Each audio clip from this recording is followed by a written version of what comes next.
আমি যখন হাতিয়া উপজেলাতে যখন এসেছি পড়ালেখা করি, তখন আমি দেখেছি আমার সায়েন্স টিচার শ্রদ্ধাভাজন ডক্টর সৎ তালুকদার।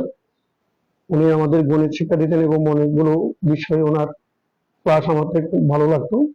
এই তখন থেকে ওনার এই পড়ালেখা দেখে আমি চিন্তা করেছি আমি বিজ্ঞান বিভাগ পড়বো এবং বিএসসি পাশ করে আমি একজন গণিত শিক্ষক হব।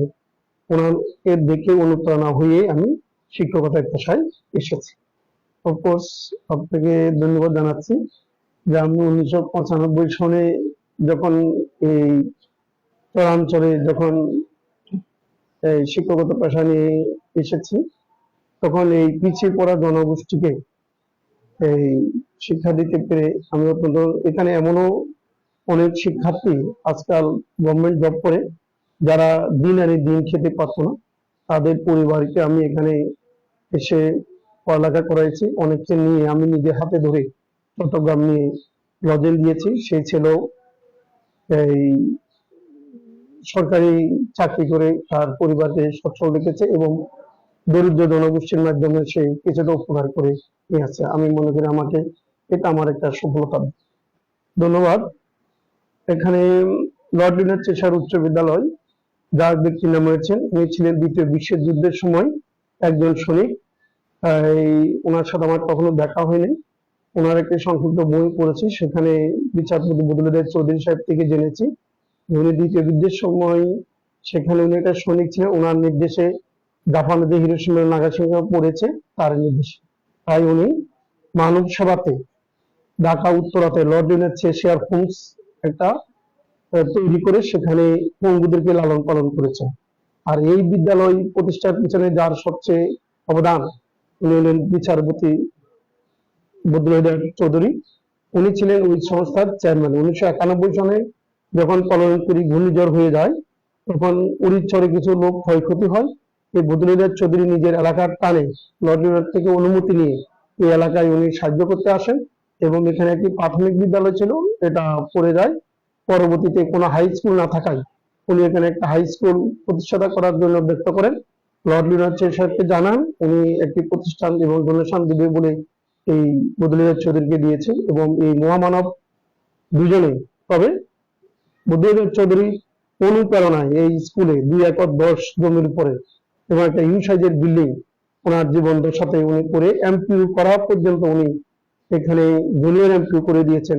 আমি 95 সনে এসেছি, ওনার সাথে দেখেছি উনি প্রতিষ্ঠানের জন্য উনি কাজ করেছেন। 1998 সনে 14 ফেব্রুয়ারি উনি মারা গিয়েছেন। আমরা ওনার আত্মার মাগফিরাত কামনা করি এবং আমরা ওই দিনটিতে এখনো কোরআন তেলাওয়াত এবং তালিম পালন করে যাচ্ছি এবং ওনার রুহের মাগফিরাত কামনা করতে যাচ্ছি, যাতে প্রতি বছর আমি পালন করতে পারি সেই দোয়া করবেন। ধন্যবাদ আপনাকে।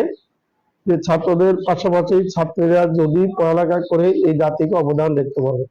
তবে আমাদের এই ছাত্রীদের উপরে যারা চাকরি করে কিছু বদনামও আছে, সেখানে আমাদের উপযুক্ত পরিবেশ রাষ্ট্রীয় ব্যবস্থার কারণে। তবে আমি বিশ্বাস করি যে মূল জনসংখ্যার অর্ধেক যেহেতু নারী, তাহলে এই শিক্ষাকে বা যে কোনো কাজে এগিয়ে যেতে হলে সেই ছাত্র এবং ছাত্রী উভয়কেই শিক্ষা লাভ করতে হবে এবং নারীরা যদি এগিয়ে না আসে তাহলে দেশের 100% উন্নতি করা যাবে না। সেদিক থেকে আমাদের ছাত্রীরা যারা পড়ালেখা করেছে তারা বিভিন্ন জায়গায় সরকারি বেসরকারি চাকরি করে এই দেশের জন্য অবদান রাখতে করতেছে।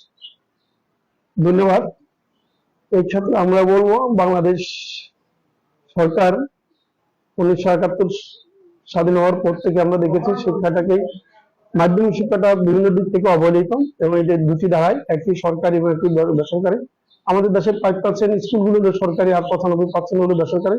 তো শিক্ষার যে মূল ধারাটা আমরা দিয়ে যাচ্ছি বেসরকারিটা, সেখানে আর্থিক কিছুটা বৈষম্য থাকলেও টিচিং সিলেবাস অন্যান্য দিক থেকে কোনো বৈষম্য নাই। তো সেক্ষেত্রে আমি মনে করবো যে আমাদের যে সরকার বাহাদুর বর্তমানে যে প্রচেষ্টা চালিয়ে যাচ্ছে শিক্ষামন্ত্রীর মাধ্যমে, এটাকে আমরা সাধুবাদ জানাচ্ছি।